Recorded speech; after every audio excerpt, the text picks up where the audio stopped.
Question time. And what was really interesting wasn't what the panel said. I mean, the truth is, it rarely is. It's what the public have to say, as we know only too well here at LBC. But there were 4 members of that audience during the course of that recording who said they wanted somebody to give this country clear and strong leadership. And that came from Leavers and from Remainers. Just please, Prime Minister, tell us exactly how we're going and how we're going to get there. Now, the day after that, of course, it was Mrs May's speech. Her third major speech on the European Union. It started off, of course, in January last year with Lancaster House. It was followed up with the Florence speech. And now this. And it's interesting, during that speech, she mentioned the word clear 12 times. It is clear. And I'm asking you, do you think Mrs May's speech has made things clearer? You know, are you clear what her Brexit plan is? Well, this morning, she was doing a debrief of that speech with Andrew Marr. Let's listen to her.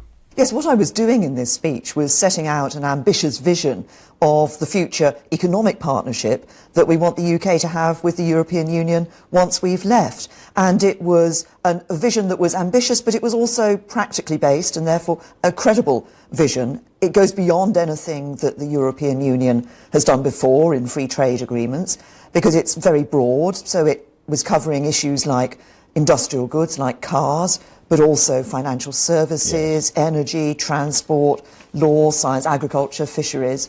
So it was setting out that ambitious vision, but also speaking to people here in the UK and saying... Quite bluntly. You were quite blunt.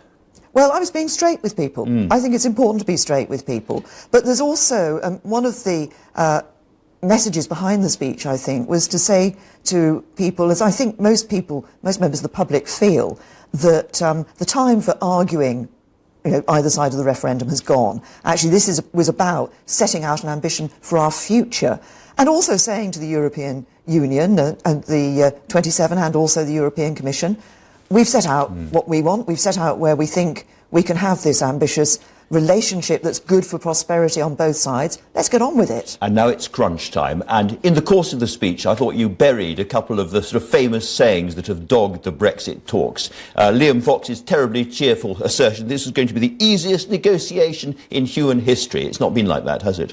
Well, in one sense, we're doing a very simple thing. We're leaving the European Union. In another sense, of course, having been a member of the EU for over 40 years, there's a complexity to the relationship that we've developed.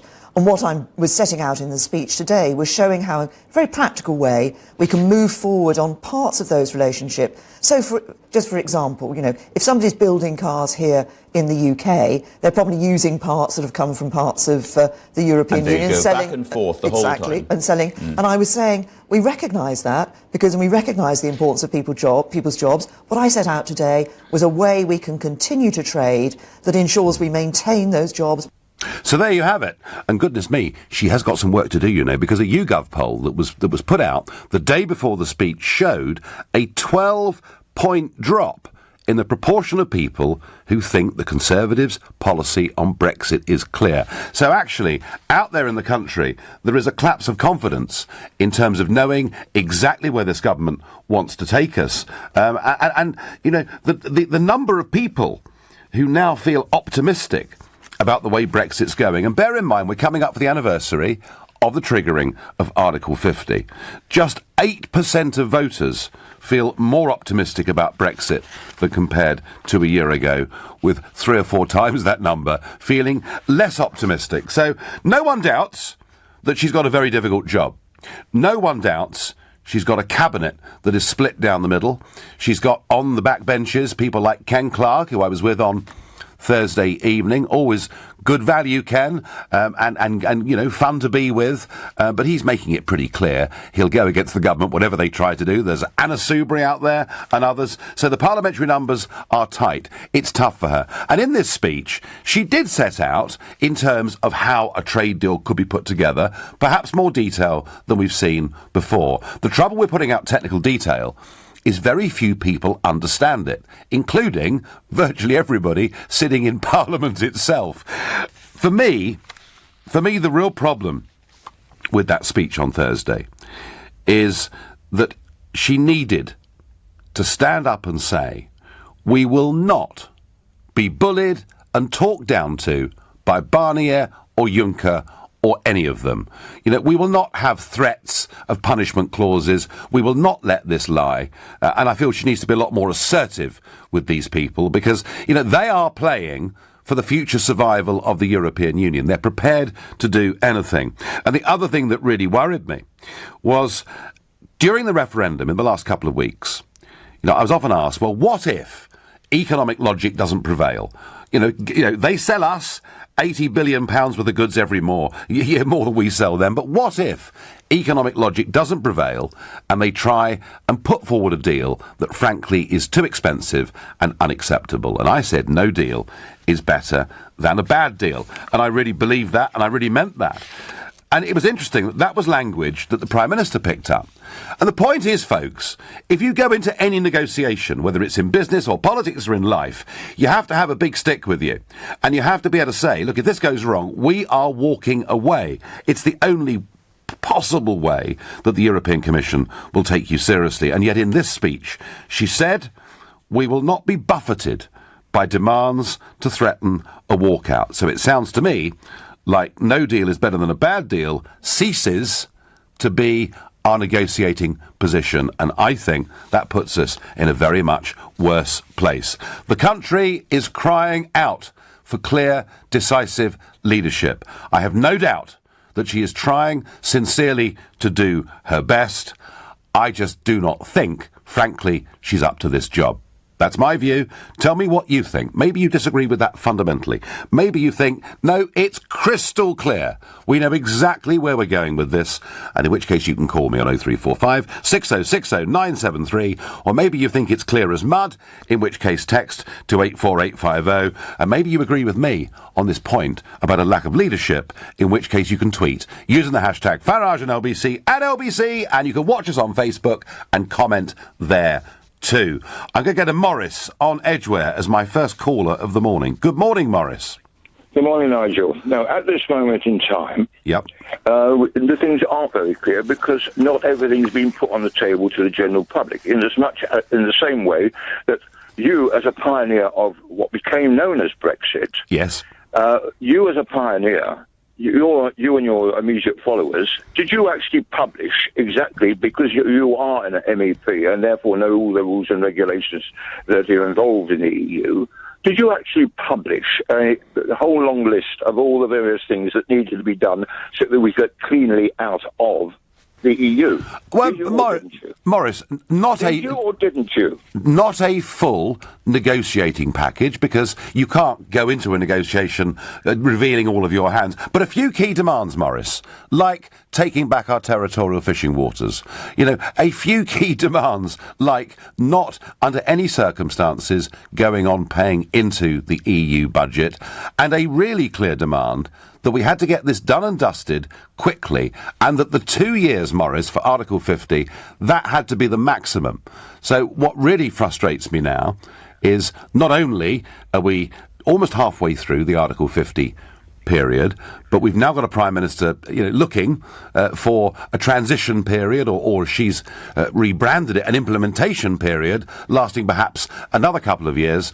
So Morris, I would say to you that on the big stuff, on the really big stuff, I would sum this up, that since the referendum, we've seen too much dither and delay. Yeah, but the thing is this, you keep on, like many other newspapers and everybody else goes on about leadership and leadership and leadership. A leader has to have people who are prepared to follow properly and not... they need support. Yep. Well, Morris, I tell you what... So even a dictator needs support, because if everyone turned around and said to the leader, "Oh, push off," where would that leader be? Morris, when she gave that speech... So what sort of advice are these people giving? Well, goodness knows. When she spoke at that Lancaster House speech, Morris, in January last year, I praised her to the rooftops. She talked about global opportunities. She talked about breaking free. She talked about taking control, of our laws, our courts, our parliament. She said all the right things. And ever since then... Morris, what I've seen are mixed messages, particularly in Florence. We're leaving, but actually we want to rejoin a whole host of European Union agencies. Morris, I'm not sure that she really believes in Brexit. Well, I think, Nigel, where are all the lawyers involved with all this? Where are all the business people? Where are they involved in all this? Well, I wish they were involved a lot more, Morris. I wish we had. Should be.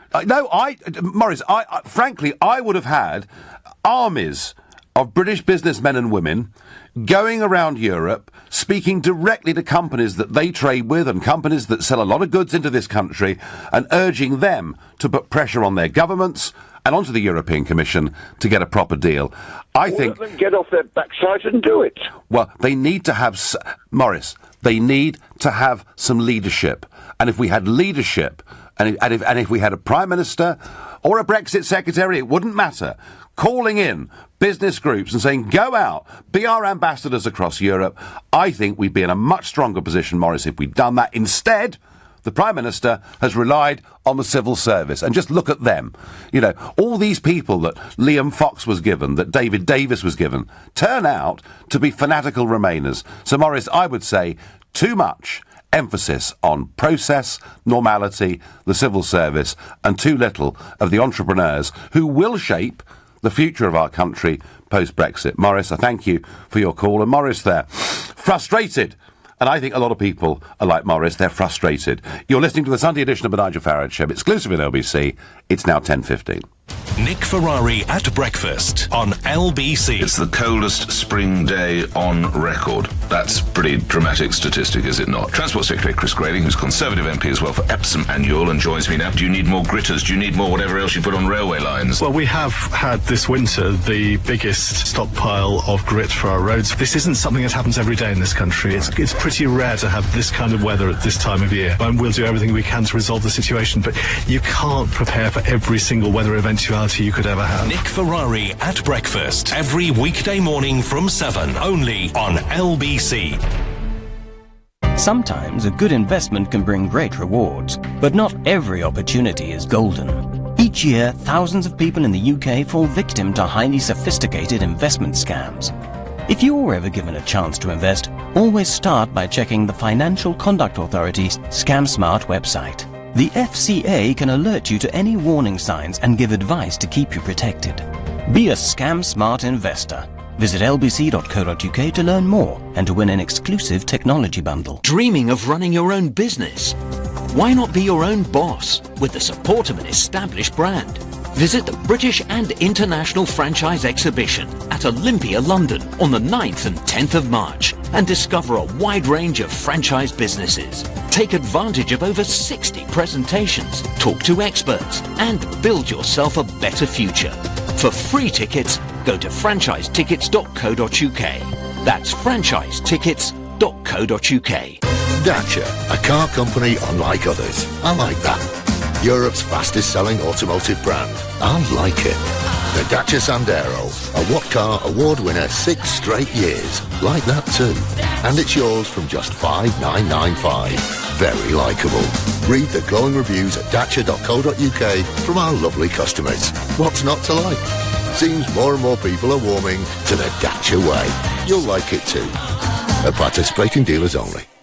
In the Sunday Times this weekend, The Dish discovers a world of flavour. Try Raymond Blanc's show-stopping classic French desserts, or speedy suppers from pasta-obsessed London chef Stevie Parle. And learn why your time is the most important ingredient. Pick up your copy of the Sunday Times this weekend. Last year in England, more than 250,000 workplaces took on an apprentice. I'm here with James Nevin from Blue Engineering to find out how apprenticeships have benefited their business. As a young business in a competitive industry, it's not always easy to find the right talent. I first started looking into apprenticeships when the business pretty much started. Apprentices bring new ideas and their own creativity to the business, which we found gives us a real competitive edge. Once they're up and running, they really are a powerful force within a company. To find out how apprenticeships can work for your business, phone 08000 150 600 for free advice or search Hire an Apprentice.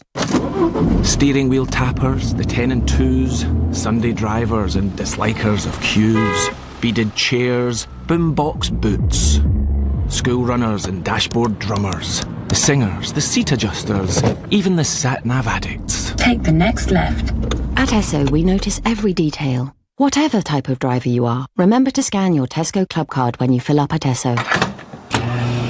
Esso. Energy lives here. For more information, visit esso.co.uk. What have you done to my toast? It's a mess. It's a jam heart. Oh, it's the wrong way up. I thought it was a jam bottom. Invest time in stuff that really makes you happy. Whether it's making romantic gestures at breakfast or playing the guitar badly, you can, as Money Farm's here to look after your other life investments. We use innovative technology and investment wisdom to match you with a portfolio that can help your money grow. We offer general investments and ISAs, all with low fees. You have one life. Invest wisely. Moneyfarm.com. Your capital is at risk. Money Farm is authorised and regulated by the Financial Conduct Authority. The Nigel Farage Show on LBC. Call 0345 6060 973. Is Mrs May's Brexit vision clear? She used the word more than a dozen times in her speech. I'm not so sure that it is. I'm not so sure we're getting quite the leadership that we need. Sean says to me on Facebook, a good deal for Britain will never be on the table as the EU don't want other countries to leave. Well, yeah, I rather agree with that. Anna says, Nigel, why don't you make some clear propositions? Well, I thought I had. But interestingly, in the second hour today, from 11 o'clock, we will talk about European politics. It's the Italian general election today. We'll also talk about what's been happening in Germany over the course of the last few months. A new coalition has been formed. Interestingly, part of that coalition agreement is a commitment from the new government of Germany to introduce a financial transaction tax. And that means on any trade done, within financial markets, a 1% tax would be surcharged. That would literally devastate liquidity in many of the money markets, in many of the commodity markets, and yet the German government and this has been talked about for years, but the German government are about to give this a new lease of life. I wonder what would happen if during the so-called implementation period the Germans managed to get a majority to push on for a financial transaction tax. Is this a threat to the City of London? No, it's an opportunity. Because what it says is that Europe is determined to go ahead with this piece of legislation. And once we're outside of all of this, we will have a great competitive advantage. And I've had enough of this ludicrous argument that says that all rules and all laws should be the same between European countries. No, they shouldn't. Over 80% of the UK economy are transactions that take place within this country and have nothing to do with trade with Europe or the rest of the world. And yet, as members of a single market, all 80% of our domestic economy is bound by European laws, and it's time we had a bit more vision and we broke free of it and tried to maximise the possibilities that Brexit gives us. Annabelle is calling from Twickenham. Good morning, Annabelle. Oh, hello, Nigel. So, did Mrs May set out her stall in such a way that you feel that you know exactly where we're going? No, I didn't. I thought that she was weak, and I think that she should have said that she was prepared to walk, because then that would have given a clear signal to the European Union that she meant business. Only she doesn't, unfortunately, and it seems obvious. She's a technocrat. She's not a prime minister. As somebody said on one of the BBC programmes yesterday, they said that she was a middle manager. She wasn't a leader. I think the whole country knows of that, and that was a foreign correspondent that said that. Yeah, I mean, it sounds a bit cruel, Annabelle, to say these things about the Prime Minister, but I have to say I do rather agree with you. Well, this wasn't what I said. That was what a Chinese person said. I think there is a very technocratic approach to it. It's perfectly clear that the civil service have a very, very strong hand in this. Not only that, but I've said it before on many an occasion. You know whose fault it really is, and I think that he's got too much of it, and that is Gavin Barwell. And if you're listening, Mr. Barwell, keep out of it and stop influencing her. Well, whether it's Gavin Barwell, Annabelle, or whether it's, Sir Humphrey, and there are lots of Sir Humphreys, and they all seem to be fanatically pro-EU. Annabelle, I think you're right. You know, before she did say no deal is better than a bad deal. I'm thinking, great, that shows we're at the table. Don't mess with us, you know, Mr. Barnier or any of you. And then what she said in this speech on Friday, Annabelle, was we will not be buffeted by demands to threaten a walkout. So we're not walking away, whatever the circumstances. And that, I think, sends a message to the European Union that we're soft. You know, when the French have battles with the European Commission, you know, they threaten to veto everything, to disrupt everything, and they generally get their way. And it seems to me that we're playing by Queensberry rules with a group of people who don't even know what that means. Annabelle, I thank you very much. Lenny says on text, I believe she was clearly negative. Well, she was not trying to be negative. I'm pleased Theresa May has reaffirmed her intention to the EU and the UK that we're leaving the single market and the customs union. Now we can concentrate on trade and the Irish border, says David. Well, one thing she did do, David, she did say we are not looking for passporting within the area of financial services. We'll be looking for a degree of equivalence. So that was at least, I think, a little bit clearer in that sector. And she did in many ways, through the technical issues of trade, you know, put down on the table some practical ideas and some counters to Mr. Barnier.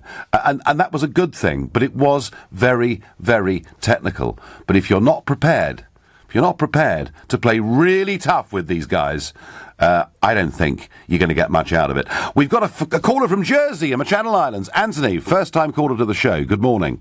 Good morning, Miss Farage. It's a real honour to speak to a fellow patriot. I'd like to, if you give me a few moments, I voted in the 1975 referendum. Yeah. And can I just take you through to before and after the referendum? Now in January the 22nd, 1972, Prime Minister Heath signed up the United Kingdom into the common market without the consent of the British people. Yes, he did. He did. Calling it the common market was the biggest deception since the Nazis were led to believe the invasion of Europe, D-Day, 6th of June, 1944, would be Pas de Calais. That was a very good deception, though, Anthony, wasn't it? So sometimes deceptions can be useful, can't they? Yeah. Now then, and so the misleading term "common market" was nothing more than a front for one country called Europe. Now, prior to the referendum, May 13th, 1975, inflation was 21%. May 16th, 1975, the pound sank on the foreign exchange to lose 25.2% of its 1971 value. Anthony, listen, we were going through terrible economic turmoil back in the 1970s, and in some ways, perhaps that's why we did vote by 2-1 to stay part of the common market, because it was sold as economic salvation. But I agree with you. It was the most gigantic lie that has been told in peacetime to the British people. It was an absolute disgrace, and all three parties were willfully part of it. But if we fast forward, 45 years to where we are now, do you believe that Mrs. May is the right woman to lead us through Brexit? And did you get from her message the clarity that she sought to give you? Well, as I say, if it comes to fruition, then yeah. But at the moment, I'm very doubtful because of the lies that were told in 1975 regarding. Because apparently Harold Wilson, he got some concession, but never materialised. Well, even he admitted that the concessions were limited. And when David Cameron, he didn't get it. But, no, and David Cameron tried the same trick on us, and we weren't going to be suckered twice. So where's it going to end, Anthony, in your view? Pardon? Well, if going from past experience of politics, and I've been a Conservative, but it's the Conservatives that really sold us out in the past, and I can't see why that the common market was a good thing. Why we couldn't have just have a common market, trade with Europe, but as Winston Churchill did say, be in Europe, but not of Europe. Yeah. Why should we have to have all these directives and for them to tell us what we can do and what we can't do? And incidentally... Well, that's why we voted Brexit, Anthony. The fishing industry I know. has lost 100,000 jobs. Yeah, I know. Anthony, you haven't got to convince me, and we've done fishing on this programme many times. Anthony, I thank you for your passion. I'm going to go to Neil in Canterbury, a first-time caller to the show. Good morning, Neil. Good morning, Nigel. How are you? I am fine. I don't think we're getting the clarity we deserve, though. Right, so I'd like to widen the conversation. So I just want to make the point that you and I will never agree on Brexit, okay? I'm an invertebrate Remainer. I think you've played your hand brilliantly in the last 10 years. I think your position is despicable. So let's just put despicable? That's a very strong word, isn't it? Neil, all I want is for us to be a self-governing nation. How is that despicable?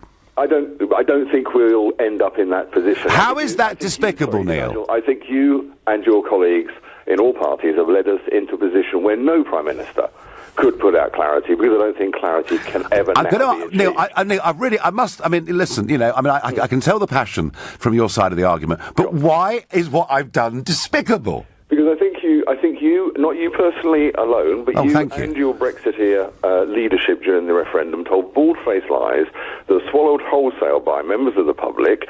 And I can just say that in a straw poll of 10 of my friends who voted to exit, all of them would now vote differently, because the reality of what they voted for is beginning to hit us, and they don't believe that self-government and self-actualisation in the way you describe it is ever realised. So we're condemned to being run by unelected bureaucrats in perpetuity, are we? But I don't actually agree that is the position. That's what I'm saying. Well, they make our laws.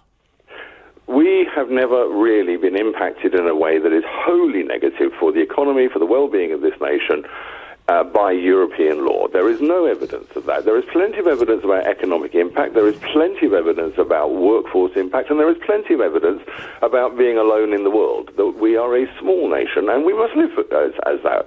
So you and I are just never going to agree on that analysis. No. I accept that. All right, well, let me ask you, Neil. Let me ask you, Neil.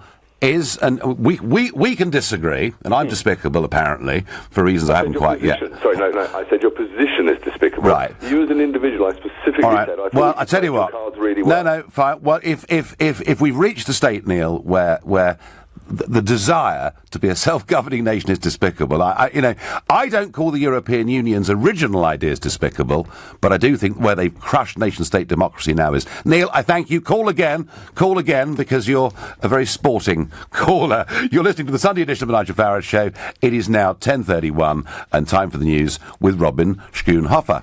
Icy roads and further snow will continue to blight parts of the UK today, but for many, flooding is now the new threat. Scotland and parts of the northeast of England are on alert for more snow, while a gradual thaw means that high tides and easterly winds may result in flooding and extreme danger in some areas, particularly the southwest.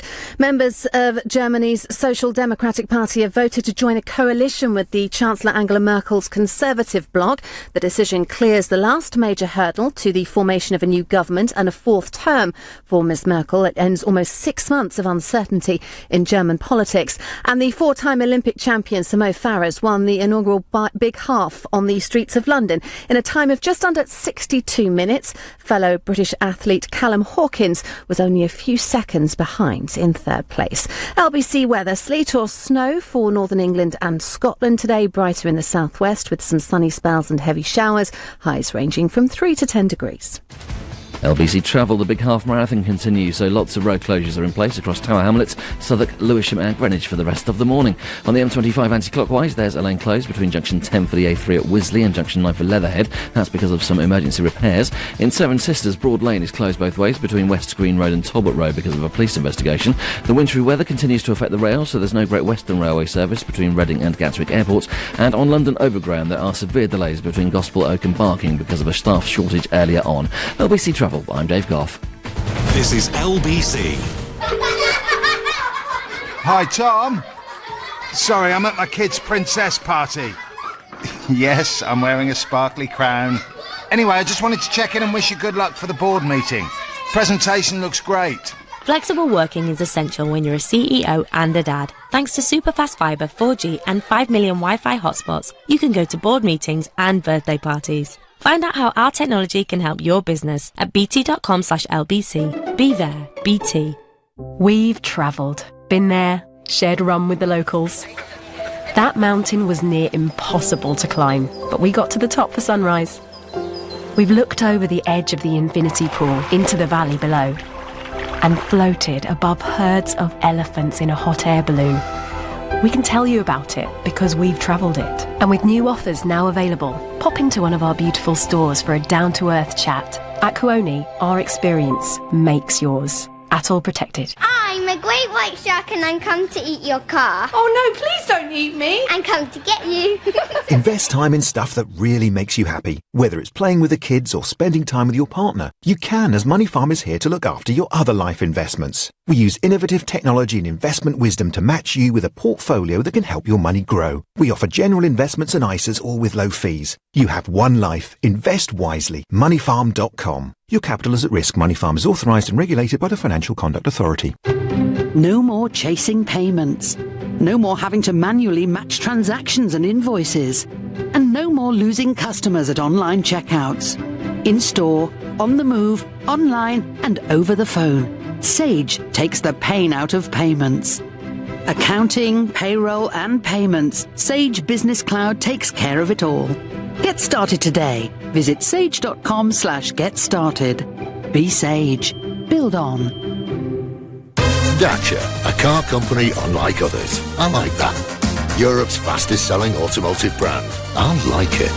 The Dacia Sandero, a What Car award winner 6 straight years. Like that too. And it's yours from just $5,995. Very likeable. Read the glowing reviews at dacia.co.uk from our lovely customers. What's not to like? Seems more and more people are warming to the Dacia way. You'll like it too. At participating dealers only.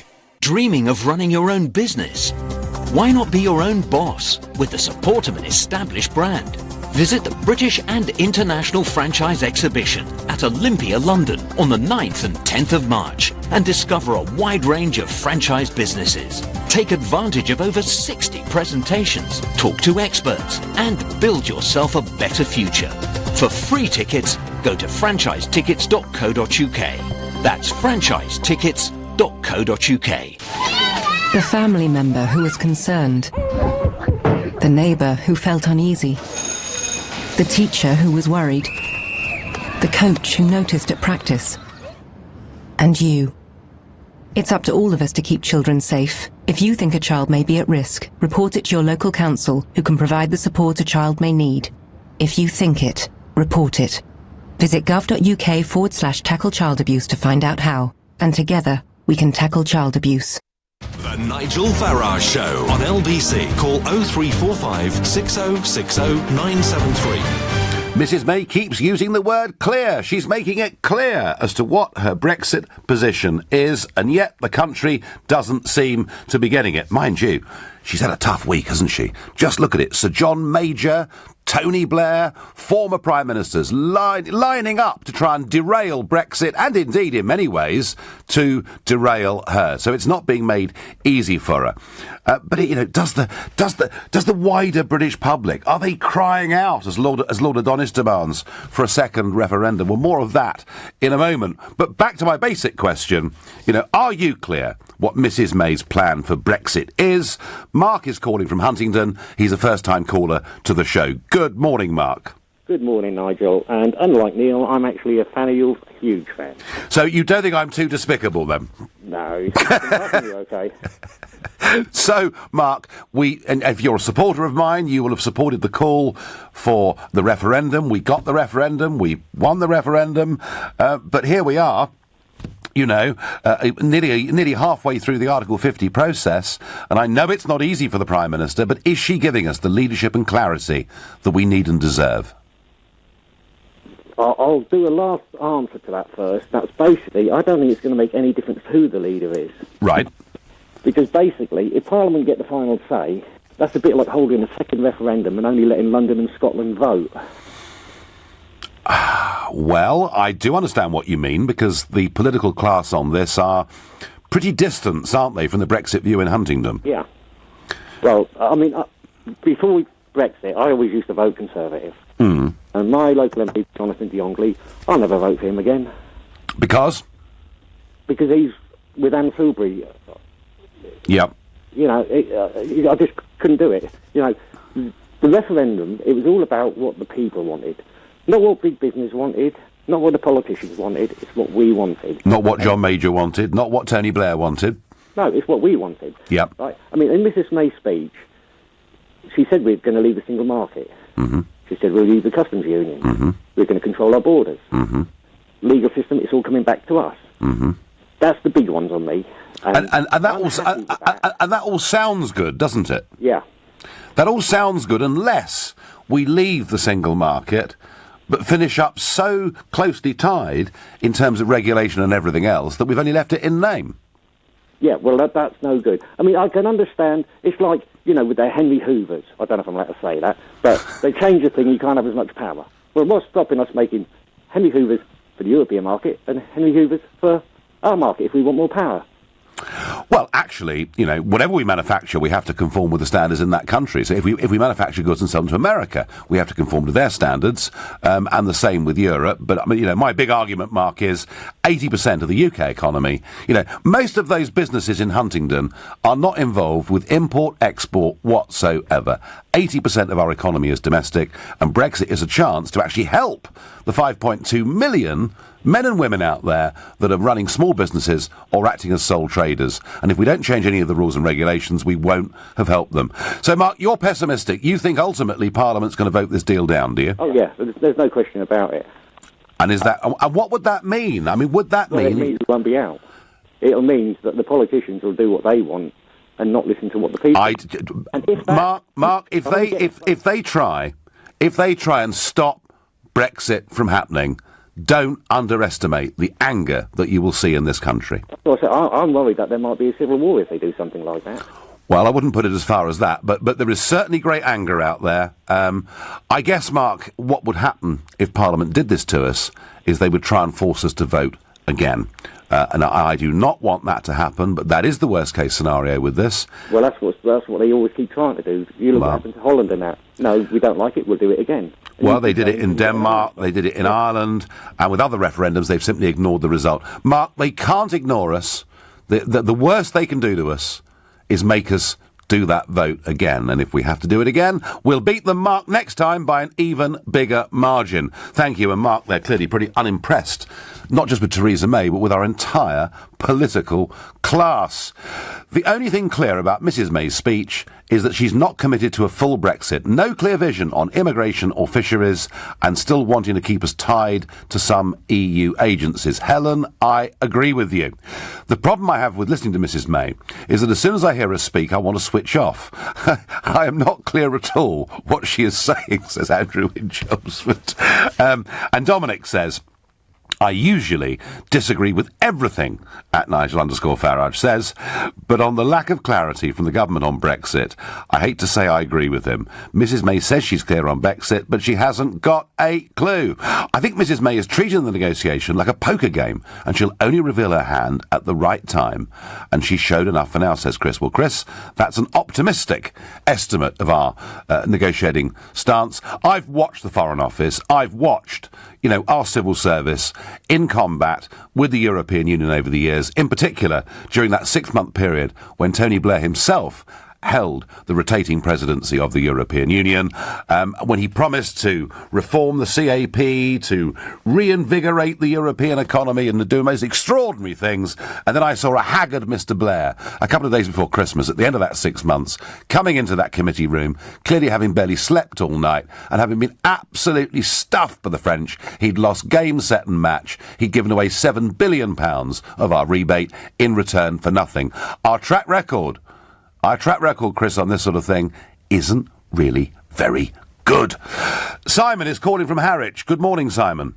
Good morning, sir. I've been a caller before. Yes, I recognise you. I'm a trade unionist, as I've said before. I'm a Labour councillor who did vote leave. Basically, I don't think Mrs May has a clue what's going on half the time. Because of the fact... I feel Simon, it sounds a bit like Jacob Rees-Mogg's household, with lots of kids running around in the background. Yeah, I have 3 children, but that is part of the reason why I voted out, because I wanted a better future for them. Yep. I truly believe that, but I still stand by that. But what I am upset about is the lack of leadership. It feels like, why can't we say, if we've not got a good enough deal, we will walk away? Absolutely. Why can't we say that? Are we scared? Well, she did, worried? But Simon, she did say it last year, and now, and I'm going to quote it again for the avoidance of any doubt, now on Friday she says, we will not be buffeted by demands to threaten a walkout. So it means she's going to stay whatever they do to us and however they treat us. That's not right. You can't do that. I mean, No. we didn't even accept that in the Labour Party, let alone No. the Conservative Party. I mean, as you know, I'd be a Eurosceptic as well from the left point of view. But well, plenty are, Simon. Plenty are, Simon. I mean, at least 4 million people who voted Labour in that general election last year had voted Brexit the year before. But Simon, not that it's on topic, but given you're a Labour councillor and a trade unionist, I can't resist asking you, how do you feel about the Labour Party completely turning around on its manifesto and now saying they want us to be in a customs union and perhaps a single market? Well, it's hard. I mean, as you know, I am a Labour person. I won't argue, but my personal view, I think we should come out. If we're paying for a service, it's like we're all in name, and that feels wrong. Are you going to tell Mr Corbyn, Simon, what you think? I could tell him. I could send him an email. He's willing to accept emails, but I am just one person, Nigel. No, I know, but I do think, Simon, I do think a lot of Labour voters have been pretty badly betrayed by Mr Corbyn. At least Theresa May keeps the language that we're going to leave the single market, the customs union, and take back control of things, even if the compromises she's prepared to make to get us there would nullify much of the positive benefit. But the Labour Party, Simon, deserve a roasting over their U-turn. Simon, I thank you for your call, and that's the left wing. Sends a left perspective on Brexit, and there's a lot more people like Simon out there than much of our press give credit for. You're listening to the Sunday edition of the Nigel Farage Show, exclusively on LBC. It's now 10:45. This is LBC. If mornings feel a bit like this, time to try something different at breakfast. Something that makes you feel more like this. Tasty Belvita breakfast biscuits are made with whole grain cereals and are perfect as part of a balanced breakfast, proven to slowly release carbs over 4 hours. Try Belvita for breakfast at home or on the go. Good mornings from Belvita. Spotted this super weekend at Lidl. Up to half price off selected products. Get a Californian Chardonnay, only $2.99. 24 bags of classic variety crisps, just 96p. And a deluxe antipasti platter with Parma ham, only $1.19. Lidl, big on quality, little on price. Subject to availability, NI may vary, selected stores while stocks last. Block management. 2 very simple words. But what do they actually mean? Well, there's budget approval for starters, then service charge invoices, health and safety paperwork, cleaning, gardening, maintenance, inspections, contracts, insurance, emergency call-outs, and a whole lot more besides. So for complete block management solutions, just remember 3 simple letters. ABC. ABC Estates will take care of all your day-to-day management, leaving you as happy as Larry. See abcestates.co.uk or call 0800 888 6688. You know you're Baroque from your rock, from your contemporary jazz, from your German underground progressive minimal techno. But do you know your pension options? PensionWise is a service set up by the government to provide free, impartial guidance about your pension pot. If you're over 50, call 0800 138 1888 to book your free telephone or face-to-face appointment. PensionWise. Get to know your options. Love your skin. Love your hair. Love your nails.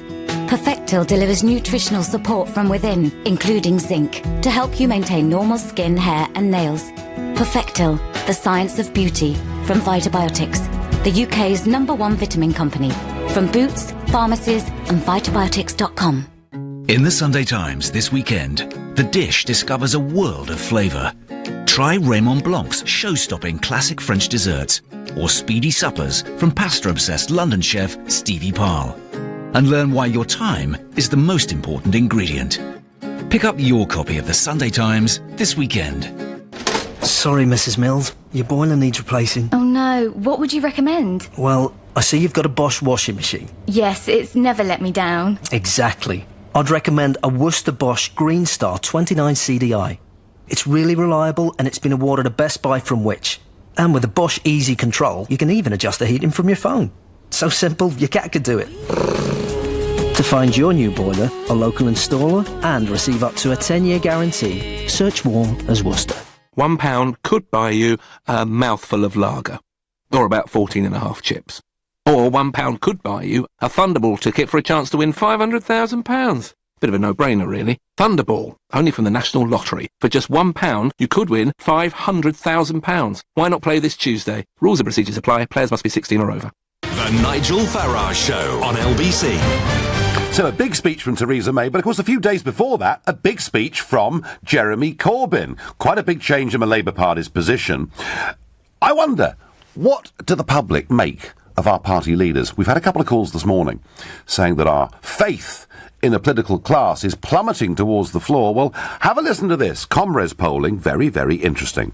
Considering the last week and the speeches they've made on Brexit, has your opinion of the following leaders got better, worse, or stayed the same? Jeremy Corbyn, 18% think better of him. 45% have kept their view the same. 29% think worse of him, and the rest don't knows. Theresa May, 9% say they have a better opinion of her after her speech on Friday. 52% stayed the same, and 27% have a worse opinion of her. So basically, we've got support for what our leaders are saying on Brexit in these speeches. Support for them and the rest of the political class is plummeting. And that perhaps explains why. In that audience in Blackpool, when I was there doing question time on Thursday, there were so many people, Leavers and Remainers, crying out for absolutely decisive leadership. And one thing I would really love to see is just publicly Theresa May saying to Barnier, we will not be bullied by you, you jumped up little bureaucrat. That's what I'd like to hear, but there we go. I doubt I will. Barbara is calling from Chichester. Good morning, Barbara. Oh, good morning, Nigel. Yes, clear as mud. Clear as mud. Barbara, there was lots of detail here about how she saw trade working, but it's kind of the big stuff she's not quite getting, isn't it? That's right. And I've always considered myself to be fairly intelligent, but I thought, goodness, this is not a speech for ordinary people. No. Because it was, I don't know whether it was deliberately done that way or whether that's just the way she is. That's how she speaks. But I think she's a puppet, to be honest, without being too blunt. Of whom, Barbara? I mean, who is the James Bond film character stroking the white cat, controlling all of this? I'm not sure. I think there are one or two. Somebody mentioned Gavin Barwell earlier, and I've always felt that myself about why did Gavin Barwell get back in there after the election? Well, the reason for that, of course, is her previous advisors were sacked, weren't they? Yes, but why him? I mean, surely she could have got somebody. Anyway, that's another Yeah, I mean, she'd even given Lord Adonis a job for the government. Right. Before he walked away. What she's doing, Barbara? What she's doing, Barbara? She appoints a mixture of Leavers and Remainers, believing by doing this you can keep the whole thing together. Actually, yes. I think what she should do. Not strong enough. What she should do is sack all the Leavers or sack all the Remainers, and then we'd know where we were, wouldn't we? Exactly, one or the other. Because to me, certainty, straightforwardness is always better, even if it's not what you like. Yeah, I think that's right, and I think the country is crying out for it, including you, Barbara, from Chichester. With convictions, you've got to have the courage of your convictions. You've got to have those convictions in the first place. And I don't think she's really got them, do you? No. Thank you, Barbara. Great call. Great call. Thank you. I get on Twitter, why are you so scared of voting again? Do we live in an authoritarian state, or is democracy still respected? Thank you, Andrew. Well, interesting, isn't it, that when people were asked, given Corbyn's U-turn, when people were asked in a poll, should Corbyn have committed Labour to a second Brexit referendum, a staggering 12% say yes. So, you know, there is not demand out there for a second referendum amongst the public. At least I don't believe there is. There is from, of course, Tony Blair and John Major and no doubt Goldman Sachs and many others. But most people say, a clear majority say, we have had this vote, let's get on with it.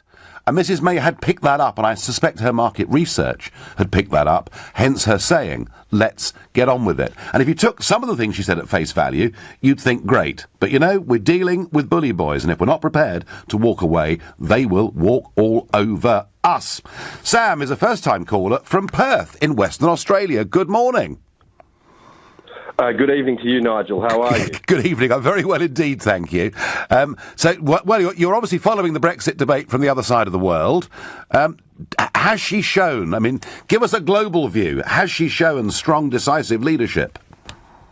Well, as an Australian and someone who's just watched from afar, firstly, could I just say that the disrespect I've noticed from people, from Tony Blair to whomever else, to dishonour the referendum is nothing short of disgusting. I mean, we might as well all pack up and go home if people's democratic vote's not going to be permitted or allowed.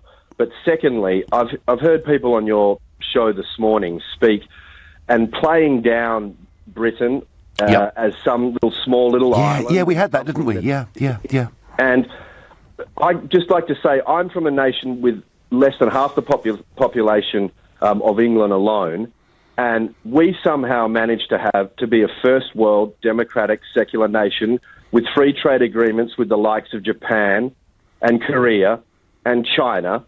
So I find it laughable, people speaking in Britain thinking that the great nation of England or the great region of the UK can't possibly fight on their own. I just find it farcical. It's a lack of self-confidence, isn't it? It's a lack of belief in the nation's ability to do things. It's sort of a conditioning, Sam, I guess we've had, because we've been stuck for so long inside this European project, and we're used to hearing big businesses explaining we must be part of it. They love it, of course, because they can write their own rules. No, I mean, Sam, I do look at those people who are my fellow countrymen almost with disbelief, as you've pointed out beautifully. What is Australia now? About 20 million people, is it? It's about 25, Nigel. 25, so yeah. And as you say... You've mentioned many times, I've seen you mention along the journey in EU Parliament, you know, particularly about our immigration system and our value system and how we run things, which has a little bit of pushback, as you can imagine, from a few lunatics on the left in Australia. But the majority of Australians understand that the reason we are a safe first world nation is because we are very stringent on our immigration. And we've seen disasters occur with people on boats, in particular coming from the north, which I notice is well and truly in vogue in the Mediterranean. Oh, yes. But just back on Theresa May, I find her cowardice awful, that she's not standing up to the likes of the EU. The bully boys. I've noticed you've carved through them quite successfully on your journey, like the Australian pace attack would carve through the England. Oh, don't, not from that awful, terrible time we had at the Wacker. Oh, don't remind us, please, Sam. Well, it's gone now, so you've got a new chance with a new stadium. But, I would just hope that you would get out there, and not to use another pun, and go into bat for England again, because while you're doing a tremendous job on this show, this needs to be seen through, and for it to be anything less than a proper Brexit, I think is really disappointing, because I know that 17 million or so people voted for that, and that's what should happen. Yep. Sam, great call. Thank you very much for calling in. And Sam there, a regular listener from Western Australia. My last call on this subject is going to be from Basildon in Essex. David, another first-time caller to this show. Good morning. Good morning, Nigel. Great last call. It was a great call, wasn't it? Yeah, he made the point, didn't he? You know, 25 million people, they're a first world nation. What's the problem? Okay, very quickly, we want to trade with Europe,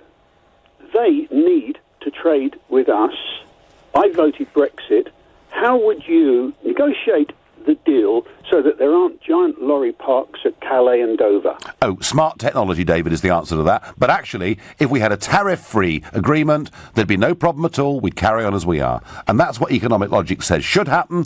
But Barnier and co don't want to do it because they're worried if we walk away with a simple free trade deal, other countries are going to want to walk too. Do you think we'll get it? I don't think we're going to get a proper trade deal out of them. I hope I'm wrong, David. But as I say, unless we're prepared to say we'll walk away from this, we'll never get a good deal. You just feel that the current politicians couldn't negotiate a discount off of a broken bag of crisps. Oh, David, on that wonderful comment, we will leave this debate. I thank you very much. Now, today, Italians are heading to the polls to vote in one of the most uncertain elections in years, and one that could determine if Italy gets a populist, Eurosceptic coalition government. Also will report that German Chancellor Angela Merkel is set to form her fourth government after the opposition Social Democrats voted in favour of another grand coalition. Do you sense Euroscepticism is sweeping across Europe? Tell me I'm wrong. And is the idea of coalition politics perhaps the way forward? Call 0345 6060973, text to 84850, tweet using the hashtag Farage and LBC at LBC, and watch us on Facebook. Comment there too. We're live from London next. On FM, online, on your mobile, and on digital radio. Leading Britain's conversation. This is LBC. From Global's newsroom at 11 o'clock, ice and snow are still causing problems in some parts of the UK, even though a thaw is underway in other areas. A yellow weather warning for snow is in place for much of the day across parts of Scotland, with another 10 centimetres of snow forecast there. Some people are still stuck in their homes in rural areas. Sarah's told LBC her part of South Wales is still covered in a blanket of snow. The weather at the moment is atrocious. We've got snow drifts that are 8 to 10 foot. The only way I can describe it is it does look like Narnia. It is unbelievable. The community spirit that is going on between digging out people out of homes, and people with 4x4s taking people into work, into hospitals, bringing them home to their families. The Environment Agency is warning that melting snow could now cause a flooding risk over the next few days. Temperatures in some parts of the UK are expected to get up to 10 degrees Celsius this afternoon. 16 flood warnings are currently in place.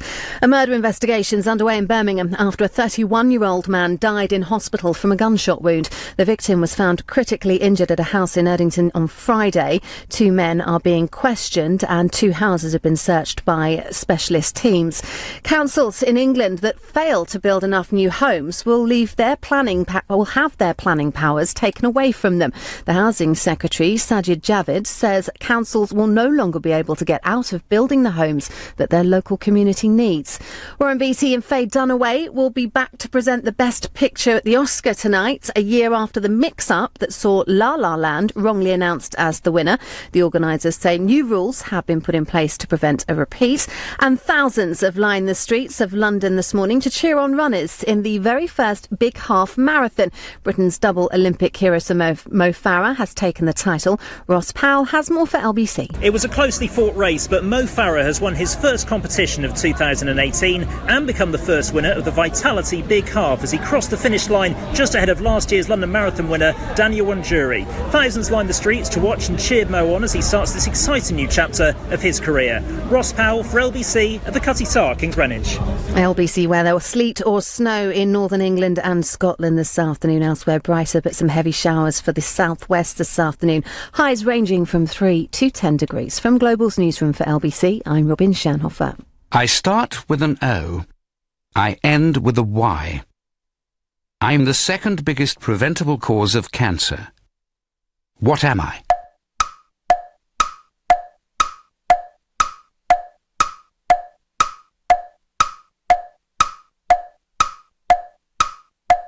Did you guess it? The biggest preventable cause of cancer after smoking is obesity. Search Cancer Research UK Obesity for the facts. LBC Travel, the big half marathon continues, so roads stay closed across Tower Hamlets, Southwark, Lewisham and Greenwich until this afternoon. On the M25 anti-clockwise, there's a lane closed between junction 10 for the A3 at Wisley and junction 9 for Leatherhead because of some emergency repairs.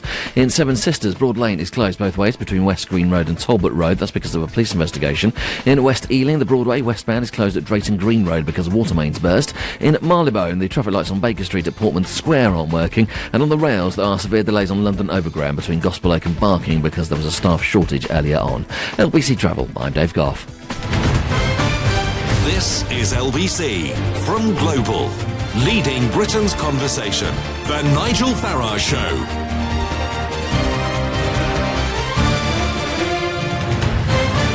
This is International Hour. We're going to talk in this hour about Donald Trump and the European Union, two groups that absolutely loathe each other, and the beginnings, the prospects perhaps of some kind of trade war. We're going to talk about Mrs. Merkel, Germany, the fact that it's taken months and months and months to actually form a government, and we're going to talk about the Italian general election, which is taking place today. Is Euroscepticism now sweeping through Europe? I'll tell you what, it's certainly swept into the White House.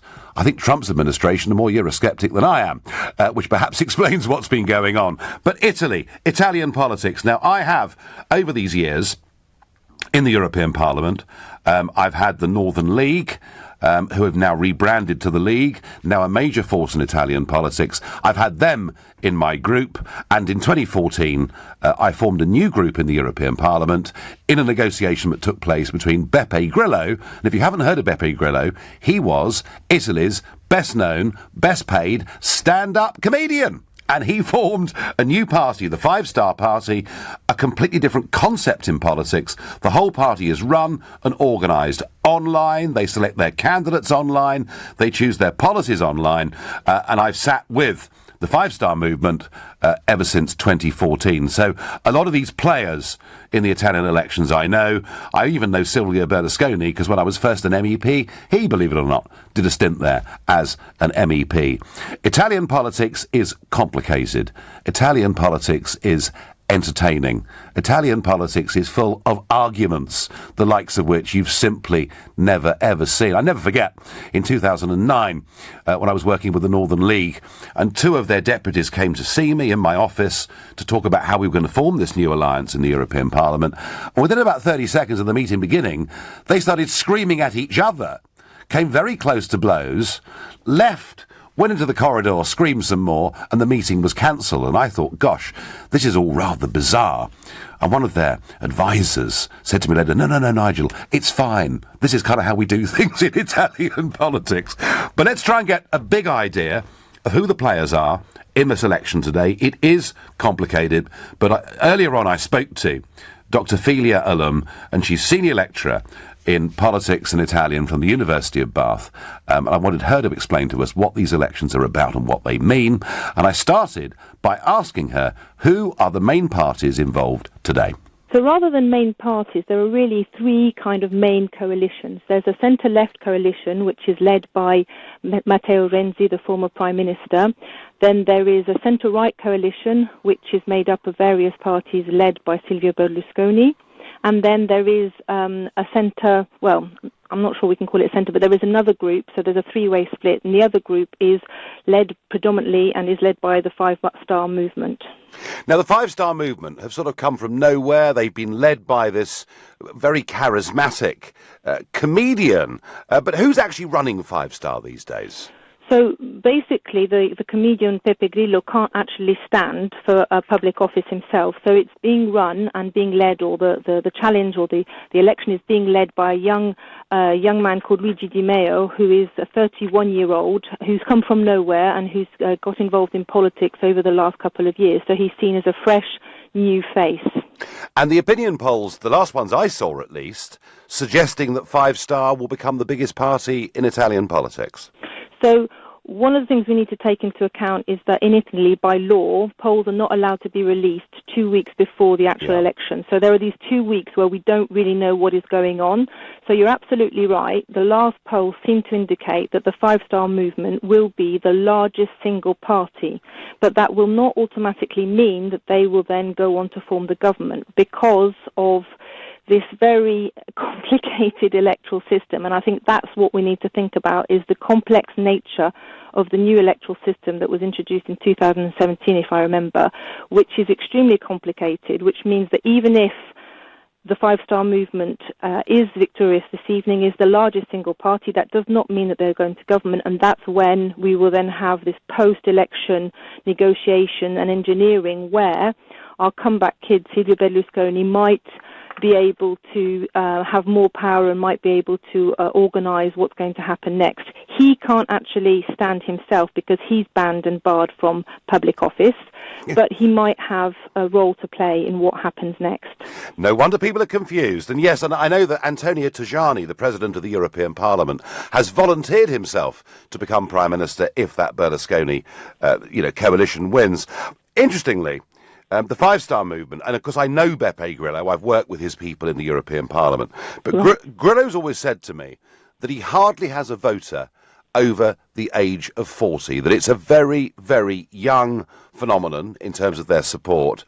And yet, what do you think? I mean, is it immigration and the euro? Are they the main issues in this election, or are people voting on corruption too? Well, one of the things we haven't mentioned, potentially, is the 30% of people who might not vote. Yeah. Okay, so there's a big kind of vote where there are a lot of people who might find that the electoral system might confuse their vote and might produce a government that they're not actually involved in or interested in. I'm not sure necessarily that the big issues have been spoken about correctly and intelligently. I think there's a lot of personality politics that has taken place and taken hold in Italy. So I'm not really sure that there have been that many clear manifestos to a certain degree. It has very much focused on the personalities. What you haven't mentioned is that Matteo Salvini has proposed himself as potentially a prime ministerial candidate if he and the Northern League make a massive breakthrough and beat Forza Italia in terms of a vote in terms of the single party. So that will be interesting to see.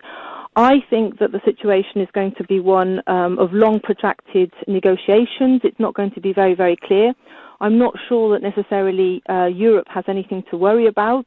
I think that what happens in Italian politics is very much its own dynamics, its own history, and therefore I think that, there are a lot of issues, but unfortunately there haven't been really any kind of deep discussions and deep analysis of the situation in Italy. So people are voting not necessarily for a party, perhaps against a party, and the situation is extremely confused. Yeah, I must admit, I thought a few months ago that a lot of the parties were making very Eurosceptic noises, and I've noticed as the election's gone on, we've seen rather less of that. So I guess you're right. Personalities dominating in many, many ways. And tell us, I mean, to people in this country, Silvio Berlusconi, and we might laugh or be appalled at the bunga parties, but as you say, he's barred from public office because... Although he's challenging that. He's actually challenging that, yes. He is challenging it. But I mean, does this man still have credibility in Italy? I'm not sure that necessarily he has credibility. I think the situation is extremely confused. I think that the left haven't necessarily done as much as they could have.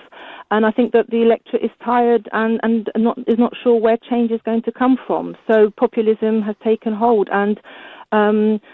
he's charismatic, so that obviously helps and attracts certain voters. And again, I'll come back to the fact that we have this kind of poll. We don't know what's actually happened in the last 2 weeks, and we're not really clear, whether the apathy is going to take hold. What is going to be clear is that afterwards, if there isn't a majority, what happens in Italy, whether they go back to the election and they vote again. That is one thing that we need to realise, or who becomes Prime Minister. It seems to me that the real kind of interesting things will only happen after the election. The campaign has been one full of insults to a certain degree, has been one of simplifying important questions like immigration, like even the mafia, for example, that hasn't really been dealt with. And so I think it hasn't been a very interesting or good campaign, but what will be interesting from our perspective will be to see what happens after afterwards, Yes. and who manages to hold together a government if at all possible. Well, that's a sort of quick run through Italian politics. It's complex. And, of course, if you have a system of proportional representation, you will always have more parties vying for position because, you know, the thresholds to get seats are fairly achievable. I want to ask you, do you sense that Euroscepticism is sweeping across Europe? I think it certainly is. And is the idea of coalition politics perhaps the way forward? Would you like to see another coalition here in this country? To get involved in this, call me on 0345 6060 973. You can text to 84850. You can tweet using the hashtag Farage and LBC at LBC. And apart from watching us on Facebook, you can comment there too. What is for certain is that the Five Star Movement, a populist movement of young people, and bear this in mind, folks, of the under-40s, the Italians are the most disenchanted with the euro as their currency and with the European project because of what they see with mass migration coming to Italy's shores. So it's almost the other side of the coin from this country, where the majority of young people in this country voted Remain. A majority, it would appear, of youngsters in Italy, if they were given the chance, might go the other way. But the parties... I mean, Berlusconi clearly has a grudge against the European Union. He was effectively removed in a coup d'etat as Prime Minister and replaced by Mario Monti. An unelected Prime Minister was plonked into Italy, former Goldman Sachs director. I'm sure that's just a complete coincidence. So Berlusconi has got quite a Eurosceptic grudge against the project. Matteo Salvini, who leads the Lega. Now, they were called the Northern League for years because they wanted the north of Italy to separate away from the south. They're now called the Lega, and they're trying to get votes in the south as well. And Salvini, on the record in the past, saying he wants Italy to leave the European Union. But Europe itself, and we kind of got this, didn't we, really, out of that interview with Filia Alum, Europe itself has diminished, I think, over the last few weeks as a campaign issue, but Euroscepticism had propped up, I think, the League, Berlusconi, and indeed the Five Star. And how interesting that once again it is the centre-left, Renzi, the former Prime Minister, the man who had to resign at the end of 2016 when he lost a referendum on constitutional change and reform. But it is the traditional socialist parties that are being squeezed in nearly all of these scenarios. Very much the same thing happening in Germany, where now the SPD are now third in the polls with the AfD up above them. So I'm going to go to Richard in Sidcup. And by the way, I'm particularly keen to hear from any Italian listeners, you know, how you see this election going today, how you see Italian politics as a whole. Because even though we may not get a decisive result today in Italy, there is a shift towards what people call populism. I don't call it populism. I think that term was designed as an insult. But it is a different kind of politics. And there'll be a massive shift in Italy in that direction today. Of that, I'm absolutely sure. Let's go to Richard in Sidcup. Good morning, Richard. Good morning, Nigel. I just wanted to put it to you. It seems to me it's not just Italy at the moment. There just seems to be the traditional divide of socialist versus capitalist politics has now been replaced by patriotic people versus people that are people in politics that are very pro-immigration. It just seems, obviously, this is happening and is spiking in Italy at the moment, but it's not just Italy. It seems that every country that's been subjected to EU immigration laws are now appearing to rebel against it. But yes. My second point being is that we've got a party in this country, the Labour Party, which are obviously pro-immigration. They've made no secret of it. If they got into power, it would be just unrelented immigration. But you only need somebody like Theresa May, that basically she's only got to sort of utter a few pretences about controlled immigration. We know full well when she was Home Secretary, immigration only ever went up, despite oh yes, that was made by her and David Cameron. So I don't know, is there room here for further betrayal I mean, even if we get everything we want from our Brexit negotiations, I still wouldn't trust Theresa May with immigration. Well, Richard, they've shown no intention of doing, frankly, anything about immigration, and part of Barnier's paper that was put out the other day said that anyone that comes during the implementation/transition period will have full rights, and Mrs May did not counter that in her speech at all. This Conservative government have no intention whatsoever to do anything significant about immigration, and that will be seen, Richard, at some point in time as a further betrayal. And Richard, and thank you for the call, Richard's basic point is that European politics is now splitting. Immigration is indeed the divisive issue, and either you are for nation state and you believe in controlling immigration very strongly, or you believe in bigger supranational structures, and I guess, to quote Mr Corbyn the other day, that we're all world citizens. You're listening to the Sunday edition of the Nigel Farage Show, exclusive in LBC. It is now 11:18. Completely overwhelmed. And my problem with it is the following. What is the first thing? LBC at the weekend. Alex Salmond. What occurred in the United States and Florida, it was a madman, a nutter, got a hold of guns, and the reason he is able to get hold of guns is that people like you fight against any restriction on gun ownership in the United States. Leading Britain's conversation, Alex Salmond. Today from 3 on LBC. Spotted this super weekend at Lidl. Up to half price off selected products. Get a Californian Chardonnay, only $2.99. 24 bags of classic variety crisps, just 96p. And a deluxe antipasti platter with Parma ham, only $1.19. Lidl, big on quality, little on price. Subject to availability, NI may vary, selected stores while stocks last.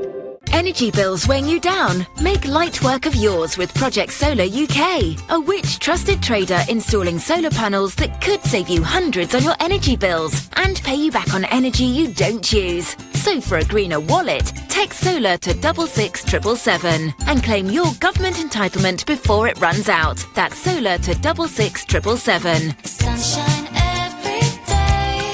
Project Solar UK. The family member who was concerned. The neighbour who felt uneasy. The teacher who was worried. The coach who noticed at practice. And you. It's up to all of us to keep children safe. If you think a child may be at risk, report it to your local council, who can provide the support a child may need. If you think it, report it. Visit gov.uk/tackle child abuse to find out how. And together, we can tackle child abuse. Right now, you can drive off with Aviva car insurance rated 5-star by de facto from just £160 a year. And should you need us, our claims line is open 24/7. Get a quote today, direct from aviva.co.uk. 10% of customers paid £160 or less for our standard cover. August to October 2017. Priced individually. Last year in England, more than 250,000 workplaces took on an apprentice. I'm here with Brian, Managing Director of Berth and Boat Company, to find out how apprenticeships have benefited his business. We've been in business since 1877, and I think it's vitally important to have new talent coming through the ranks. We've successfully trained some 65 apprentices over the last 10 years, many of whom are now at the heart of our business, helping us to win new contracts and deliver better products. To find out how apprenticeships can work for your business, phone 08000 150 600 for free advice, or search Hire an Apprentice. Shut the door on routine. Start something new. Power your adventure and unmap your life with the Jeep Renegade from £189 a month. With 5-star Euro NCAP safety rating, touchscreen, Bluetooth, sat-nav and legendary Jeep capability. Visit jeep.co.uk to begin your journey today. Personal contract hire. Jeep Renegade 1.4 longitude manual. Initial rental of £1,134. 48-month term, 8,000 miles per annum until March 31st, 2018. Subject to status. Leases. Flooring in need of a facelift? At B&Q, you can do it for less with low prices across our flooring range. Like New England Natural Oak Effect 12mm laminate was £14, now just £10 per square metre. So, if you're ready to kickstart your flooring project, you can do it when you B&Q it. Flooring was £20.72, now £14.80 per pack. Leading Britain's conversation. LBC, The Nigel Farage Show. Well, some quite dramatic news from Italy today, not just the general election, but the Fiorentina captain, Davide Astori, has died aged 81. The top side confirmed the death of their central defender in a short statement on their official website.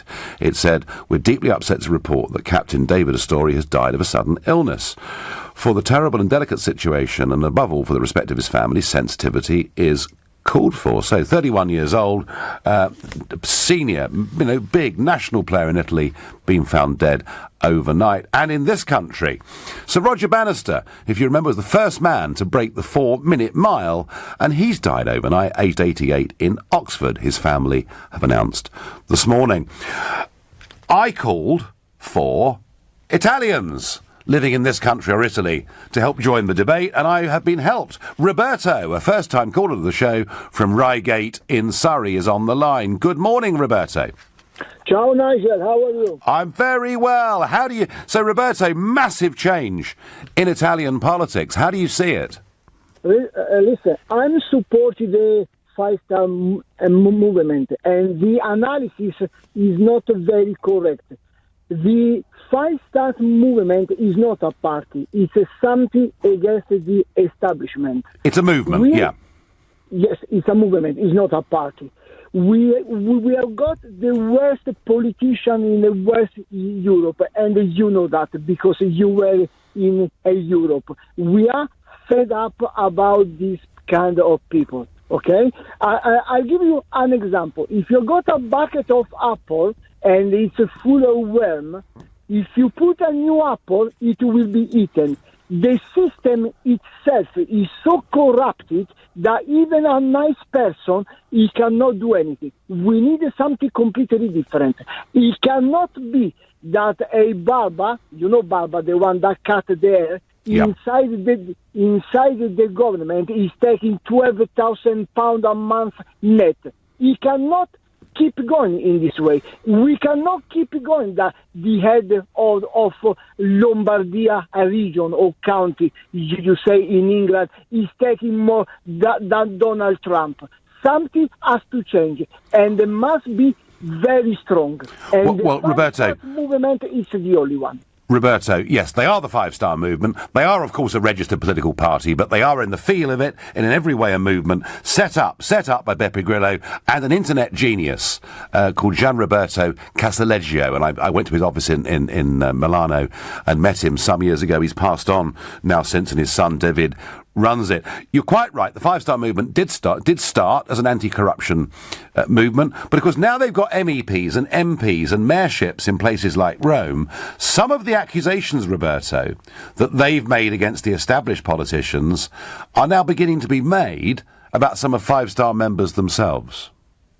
Nigel, listen, when you got a movement that is 8-9 million people, it cannot be all perfect, okay? Yeah. But you have got a perspective of an English guy with a decent policy, okay?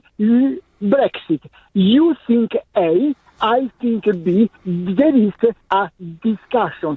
We don't have any more left, right or center. We have got a group of people that they want to steal, they want to work 3 years and having a pension for 25 years. It's a nightmare. Something completely new must happen. Well, no. I mean, and Roberto, that's why they're probably going to come out as the biggest party today. And who knows if the Northern League, or now the League, given that they're trying to get votes in the South, if they exceed expectations, it may be possible that the Five Star and the Lega together could form a coalition. That is certainly not impossible. But Roberto, let me just ask you one last thing. I completely understand why the five-star movement came into being with the problems of Italian politics and corruption and all the rest of it. How, as a supporter of the five-star, are you one of those supporters pushing them for Italy to have a referendum on whether to stay in the euro? Well, this is a big I know that is something that you are very passionate. No, forget me, because I meet their MEPs on a regular basis, and some of them are very, very Eurosceptic, others less so. Yeah. No, I'm pro United States of Europe, that you don't like, but I feel sorry that England is out. I don't have any. It's not that I'm angry, nothing. But I think that a big block, if it could be managed properly, it can be good for us in a long term. Roberto, I would say to you, Roberto, there's more chance of Italy being well governed than there is the United States of Europe working. Roberto, I thank you, and that was, in many ways, a very authentic voice of why the Five Star Movement got going in the first place. Absolute dislike and distrust of all things in Italian politics, and every one of the candidates that stands for that party will not have been in party politics of any kind before. It is an attempt at fresh start politics, and today they may well come top in the country. The biggest problem in Italy is squabbling politicians, or politicians that don't have Italy at their heart, I get. Italy, Germany, the UK, Holland show how much resentment out there is towards the EU. Yes, not in the case of Roberto, but many, many, many people who are voting Five Star, particularly the younger ones, think the euro has been a catastrophe for their country. And Bridget says, Nigel, listening to you from the beach in Fuerteventura, well, there are a lot of very, very jealous people there, Bridget. I'm going to go to Jeffrey in Wolverhampton, a first-time caller to this show.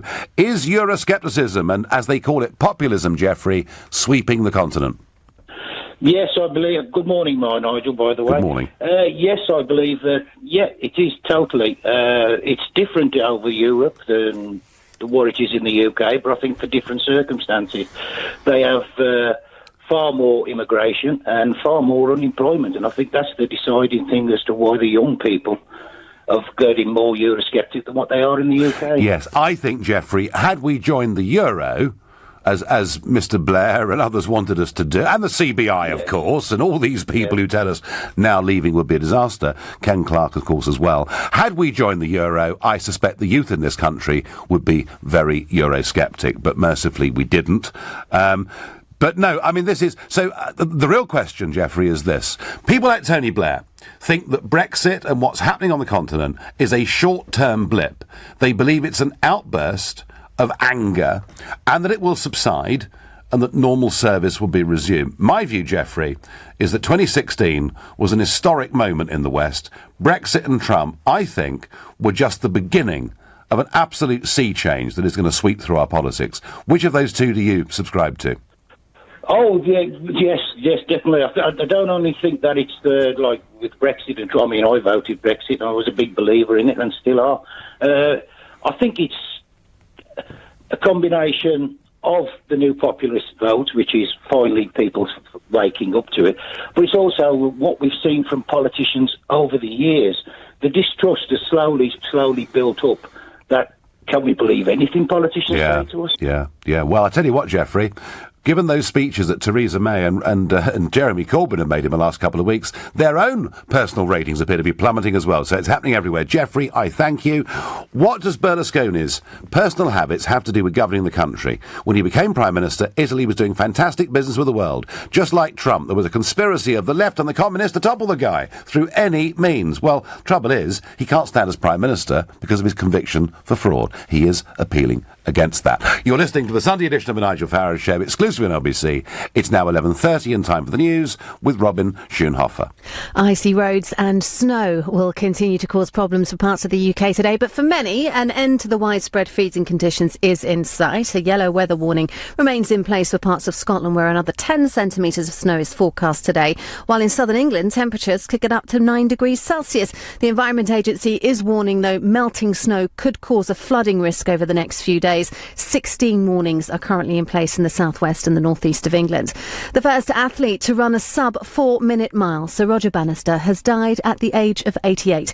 His family say he passed away peacefully yesterday. And members of Germany's Social Democratic Party have voted to join a coalition with the Chancellor Angela Merkel's Conservative bloc. The decision clears the last major hurdle for the formation of a new government and a fourth term for Miss Merkel. It ends almost 6 months of uncertainty in German politics. LBC weather: sleet or snow for northern England and Scotland. Should be brighter in the southwest with sunny spells and also some heavy showers moving in later. Highs ranging from 3 to 10 degrees. LBC Travel, the big half marathon continues, so roads stay closed in Tower Hamlets, Southwark, Lewisham and Greenwich until this afternoon, including Tower Bridge, the Highway, Jamaica Road eastbound and Greenwich Church Street. Because of the closures, there are queues on the A13 Newham Way westbound from the Canning Town flyover. Also on the A13 westbound at Purfleet, there are queues. 2 lanes are blocked between the Lakeside turn-off and the M25 junction 30 at Tilbury because the car's broken down. In Seven Sisters, Broad Lane is closed both ways between West Green Road and Talbot Road because of a police investigation. And London Tramlink has no service between New Allington and West Croydon. That's because of a power failure. LBC Travel, I'm Dave Goff. This is LBC. If mornings feel a bit like this, time to try something different at breakfast. Something that makes you feel more like this. Tasty Belvita breakfast biscuits are made with whole grain cereals and are perfect as part of a balanced breakfast, proven to slowly release carbs over 4 hours. Try Belvita for breakfast at home or on the go. Good mornings from Belvita. Well, what I love about the Discovery Sport is that it takes us anywhere and everywhere. They've easily managed to get all our bikes up the mountain, which is handy, seeing as we like coming down them so much. Woo! Venture out and see the very capable Land Rover Discovery Sport at your local retailer. Adventure. It's in our DNA. Land Rover. Search Discovery Sport. The family member who was concerned. The neighbour who felt uneasy. The teacher who was worried. The coach who noticed at practice. And you. It's up to all of us to keep children safe. If you think a child may be at risk, report it to your local council, who can provide the support a child may need. If you think it, report it. Visit gov.uk/tackle child abuse to find out how. And together, we can tackle child abuse. £1 could buy you a couple of minutes at the hairdresser's or a handful of cinema popcorn. Or £1 could buy you a Thunderball ticket for a chance to win £500,000. Bit of a no-brainer, really. Thunderball, only from the National Lottery. For just £1, you could win £500,000. Why not play this Tuesday? Rules and procedures apply. Players must be 16 or over. Last year in England, more than 250,000 workplaces took on an apprentice. I'm here with Victoria Walton from Great Annual Savings Group to find out how apprenticeships have benefited their business. Apprenticeships have provided us with an invaluable way to equip our workforce for the future. They bring sparkle, they bring ambition, they bring enthusiasm, which is great for us as a company. If I was ever asked, would I recommend an organisation take on an apprentice? Absolutely, yes. To find out how apprenticeships can work for your business, phone 08000 150 600 for free advice or search Hire an Apprentice. Sorry, Mrs. Mills. Your boiler needs replacing. Oh no, what would you recommend? Well, I see you've got a Bosch washing machine. Yes, it's never let me down. Exactly. I'd recommend a Worcester Bosch Green Star 29 CDI. It's really reliable and it's been awarded a Best Buy from Which. And with a Bosch Easy Control, you can even adjust the heating from your phone. So simple, your cat could do it. To find your new boiler, a local installer, and receive up to a 10-year guarantee, search Warm as Worcester. I start with an O. I end with a Y.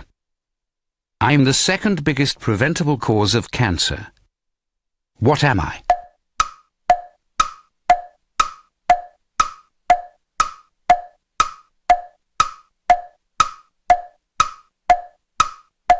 Did you guess it? The biggest preventable cause of cancer after smoking is obesity. Search Cancer Research UK Obesity for the facts. The Nigel Farage Show on LBC. Italian general election taking place today, and a new kind of vote, a new kind of party doing very, very well. Meanwhile, finally, at long last, there is a government in Germany. Funny, isn't it? When we had a coalition government back in 2010, it took about 6 days to form the coalition. You'd think to read the British newspapers, we were about to fall off the edge of the world.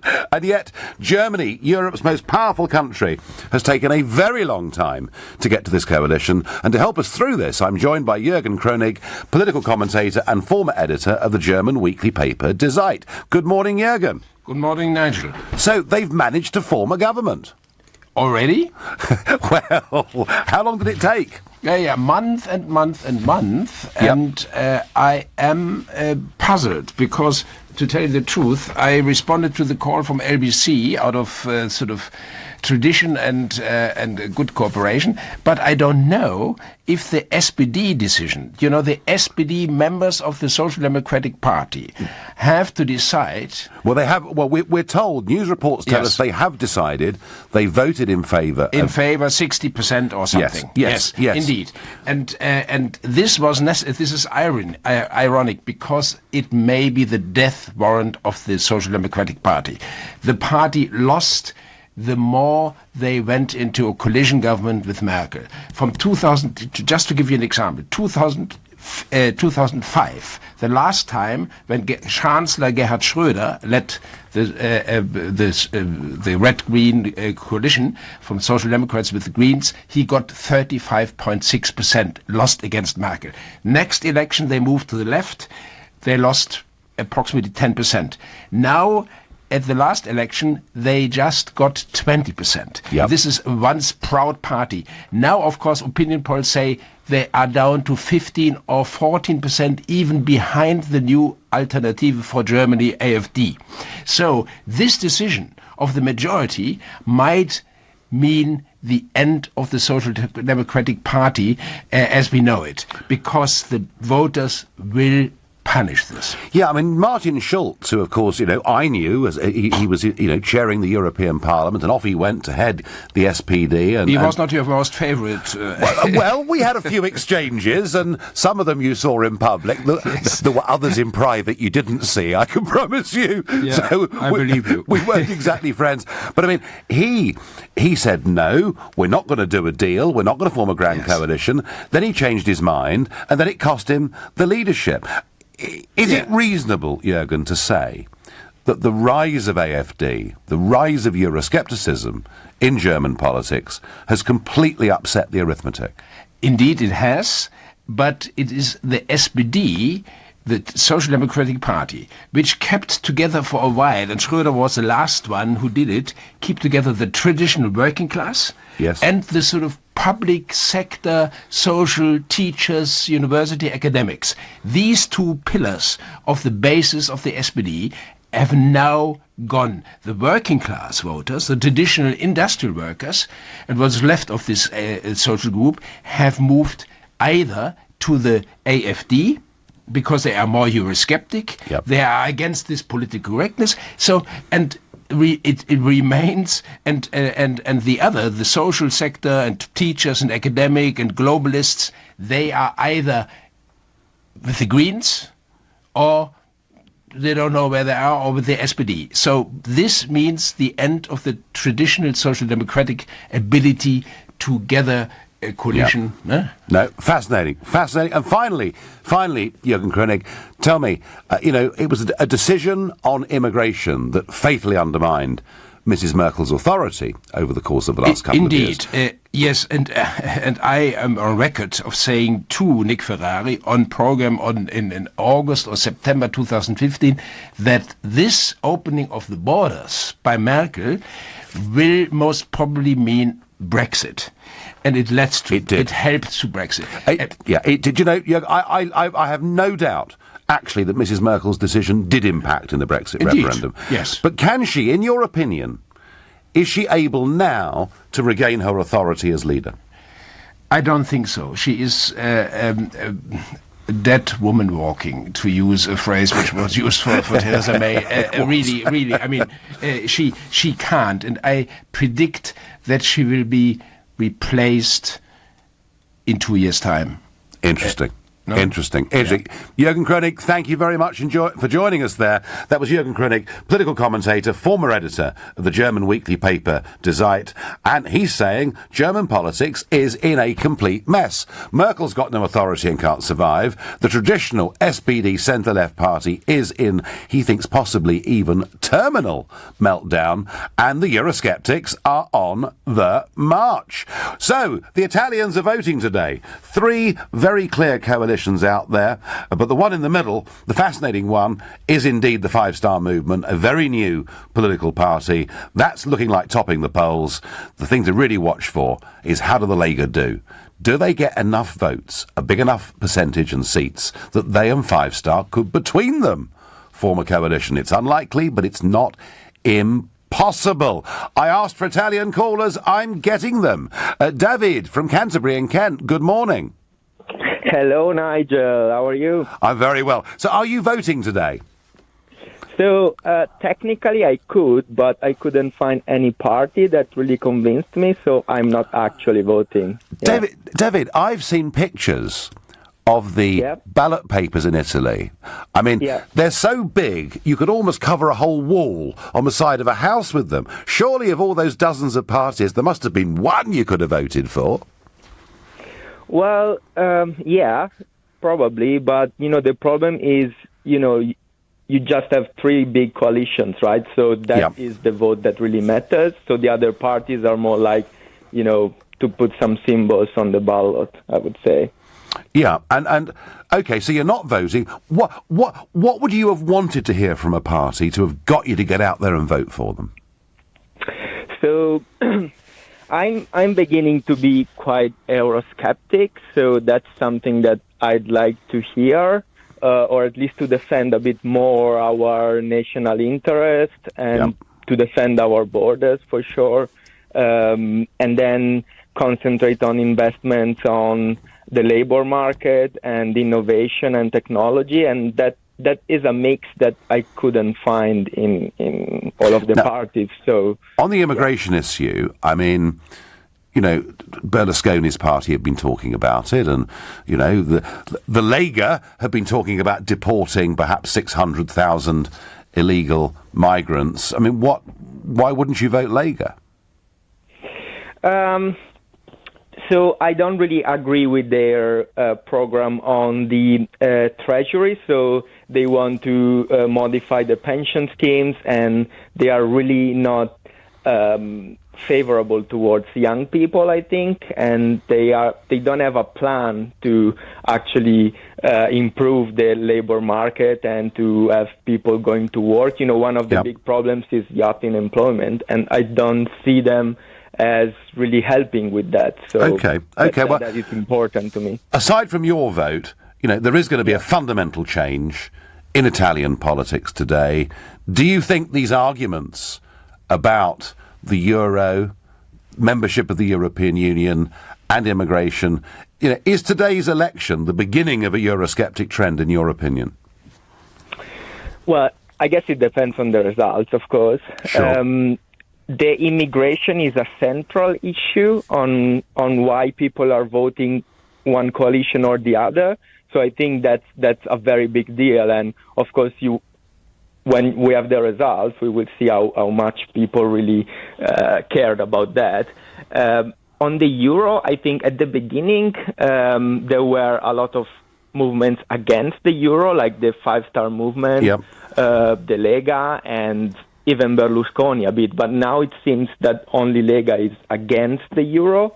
So it's a bit weird. And if you see the candidate that Berlusconi is proposing for the government is Antonio Tajani, which is president of I know him. Something in Europe. I don't know. European Parliament, useless groups, And so, so it's a bit weird because, of course, you have a coalition and you have a person that... They've slightly backed away, David. They've slightly backed away, apart from the Lega, from their Euroscepticism as this election's approached and as personalities and other things have dominated. David, thank you for your call there from Canterbury, an Italian who couldn't find a party to vote for, but he himself becoming more Eurosceptic, and I suspect there's a lot of people in Italy on that journey. I think so. Anyway, you're listening to the Sunday edition of the Nigel Farage Show, exclusively on LBC. It's now 11:46. Coming up at 12 on LBC, Majid Nawaz. Ministers will recommend a new offence of death by dangerous cycling, carrying the same penalties as death by dangerous driving. Killer cyclists? Are we overreacting, or is this law justified? Majid Nawaz on LBC. Mornings aren't always easy, but when you wake up and remember you've got an exciting night ahead, they're amazing. Tasty Belvita biscuits are made with whole grain cereals, proven to release carbs over 4 hours. And thanks to Belvita, you could be waking up knowing you're about to see one of the huge artists from the Global Awards perform live in Europe. Plus, you and a friend will spend a night in a hotel to make the next morning great too. Enter now at lbc.co.uk. In the Sunday Times this weekend, the dish discovers a world of flavour.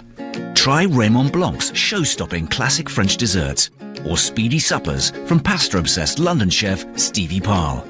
And learn why your time is the most important ingredient. Pick up your copy of the Sunday Times this weekend. Well, what I love about the Discovery Sport is that it takes us anywhere and everywhere. They'd easily managed to get all our bikes up the mountain, which is handy, seeing as we like coming down them so much. Venture out and see the very capable Land Rover Discovery Sport at your local retailer. Adventure. It's in our DNA. Land Rover. Search Discovery Sport. Giving a gift feels... it's better than good. It feels great, doesn't it? Well, now's your chance to give probably the biggest gift of your life. If you're 55 or over, visit freewillsmonth.net.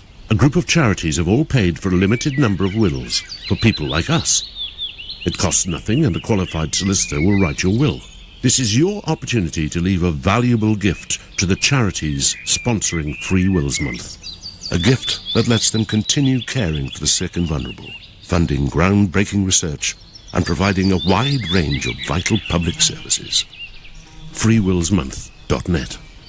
Want to master the makeover? Do it for less at B&Q with Dulux 5-litre standard coloured emulsion down from £26 to just £20. A dial roller set only £7 and Polycell Advanced Polyfiller just £4. So for low prices on paint project essentials, you can do it when you B&Q it. Dulux Pure Brilliant White not included. When a stroke strikes, the damage spreads like a fire in the brain.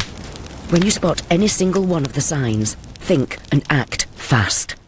F. Face. Has it fallen on one side? A. Arms. Can they raise them? S. Speech. Is it slurred? T. Time to dial 999. The faster you act, the better their chances. So even if you're not sure, act fast. Make the call. Dial 999. Sage Sessions is coming to Etc. Venues, St Paul's, London on March 13th. For accountants, bookkeepers and partners, this free one-day event delivers the latest insights, innovation and inspiration to support you and your practice. Join us to learn from industry experts, network with peers and hear the latest updates from HMRC on making tax digital. Search Sage Sessions now to register. The family member who was concerned. The neighbour who felt uneasy. The teacher who was worried. The coach who noticed at practice. And you. It's up to all of us to keep children safe. If you think a child may be at risk, report it to your local council who can provide the support a child may need. If you think it, report it. Visit gov.uk/tackle child abuse to find out how. And together, we can tackle child abuse. The Nigel Farage Show. Text 84850. Euroscepticism is completely reshaping German politics, and it's going to have a bit of a voice today in the Italian elections too. Maybe not quite as strong as I thought it was going to be, but it'll be there today. Of that, there's no doubt.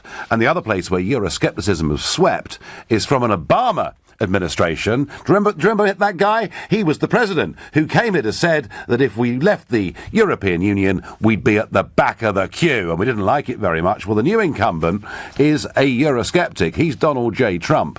And on Friday, the European Union was talking about perhaps increasing tariffs on bourbon whiskey, Harley-Davidson motorbikes, and jeans. And a furious Donald Trump has responded, on Twitter, of course, by saying if the EU wants to further increase their already massive tariffs and barriers on US companies doing business there, we will simply apply a tax on their cars which freely pour into the US. They make it impossible for our cars and more to sell there. Big trade imbalance! ! Well, certainly the issue of German cars being sold in America, in the numbers they are, and with such a massive deficit, is something he's talked about many times before. I know one thing he's keen to do is to get German car companies to open plants in the States. Either way, be in no doubt about one thing. The European Union hate the Trump administration, will do anything they can publicly to damage it, and be sure, from the contacts I've got in Washington, that much of that will be reciprocated. Right, back to Euroscepticism in Europe. Nick is a first-time caller from Solihull. Good morning, Nick. Hello, Nigel. I've been fighting your corner for 20 years. 20 years? Well, Nick, there weren't many of us about 20 years ago, were there?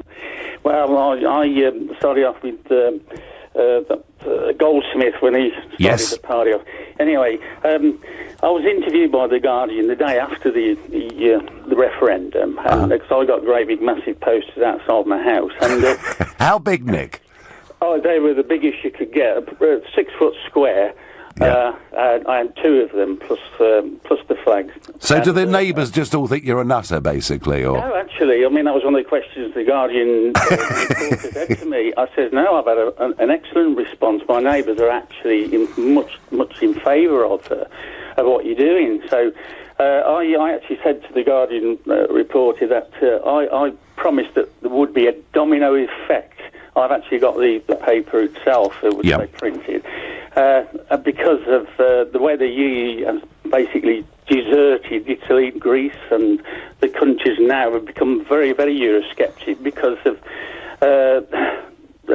due to mass migration from North Africa into Europe, which we don't hear from the national press, is like the Mirror and the Guardian, that George Soros is funding open society to the tune of 18 billion. That's because he supports open borders, which effectively means that he wants Europe to become one of federal state, and this is just the sort of the footing of what Mr. Soros wants to do. And I believe you were writing to several ministers in the European Union to ask their meetings with him. No, Soros said, Soros' organisation listed 246 MEPs as friends of theirs. So I wrote to them all, asking a series of questions such as, have you had meetings with Soros organisations? Have you taken money from Soros organisations? Have you spoken at conferences from Soros-funded organisations? And guess how many answers I got from them, Nick? Absolutely zippity-doo, but hey, we found the article, by the way. You're Nick Courtney, aren't you? Yes, I am, yes. Yeah, we found the Guardian article, and you were drinking champagne, apparently, that morning. Yes. Yeah, well, quite right, too. So where does... I mean, is your prediction of a domino effect, doesn't that perhaps explain why Monsieur Barnier is being so tough with us? Of course, yeah, because they're employing bullying tactics. Basically, they're holding us to ransom. They are absolutely. They do not want to give up these wonderful pensions they've got and these wonderful salaries, first class travel, etc., because they are threatened by the Brexit vote and also the influence of Mr. Trump, who. Probably at open war with the European Union the way it's going on. Oh yeah. But I think the younger generation are really turned off now by the bullying of the EU, their tactics, and why Mr. Barnier, an unelected, another one like Tusk and like Juncker, none of them have been elected, Nigel, and I think the younger generation needs really to take a bit of a history lesson as to why 17.4 million people voted to get out. Yeah, and so, Nick, your feeling is that this Eurosceptic wave is going to continue across Europe? I absolutely do, 100%. Yeah, super. Nick, thank you for calling. Great to take Nick's call there, and I'm seeing this Guardian article the day after the referendum when they sought him out because his house was festooned in Leave posters, and there he was drinking his French champagne. Quite right, too. Will is calling from Oxford. Good morning, Will. Hi, Nigel. How are you doing? I'm doing well. So, what do you think? So you often make the point that there is this wave of Euroscepticism, particularly among people in my generation, the younger generation. Across Europe, more than this country, yes. Yeah, no, across Europe, absolutely true. And I think that's true. But isn't that kind of a reason to stay? Because it actually means that your line that we're on a single path to the United States of Europe might not be so correct, because if younger people around Europe are kind of sceptical of grand visions about integration and are realistic and pragmatic about it, doesn't that mean that our country, Britain, who's been the chief flag bearer for pragmatism in Europe across the last 2 decades, might actually be the one forging the consensus over the next 2 decades? No, I understand. No, listen, it's a very well-made point. However, Will, to change the European Union is dashed difficult. Do you know, we can't even change the fact that once a month our offices get loaded in trucks, put on lorries, and taken 400 kilometres down the motorways of Europe to Strasbourg. And people say, let's reform it. Let's get rid of this terrible waste. It's costing another 300 million euros every year, let alone what our carbon footprint may be. And the answer is that to reform it, you would need a unanimous vote in the Council of Ministers, and the French would never, ever vote for that. So, Will, I'm optimistic that we are seeing this youth wave of Euroscepticism in Italy and elsewhere, but I think our futures together in a new, different kind of Europe, once the European Union has gone, a cooperative Europe, that I think is the future of it, Will. And I think, frankly, to stay in the EU, because we're pleased to see the growth of youth wings voting Eurosceptic, would be taking optimism, Will, in my view, a little too far. You've been an eternal optimist for 20 years, but I think... True. True. You got me there. The important point is that, you have to fight for what you believe in, and you can't just walk away from a table when actually the signs are that we might finally be able to achieve some of the things that this country's been arguing for over decades. I do not believe the European Union can be reformed, will be reformed, and the lesson they've learnt from Brexit is to integrate even more deeply, which I think is leading to even further alienation. There is big change taking place across Europe. We'll see what these Italian results are today. We'll see what coalition government gets formed. Either way, it is going to be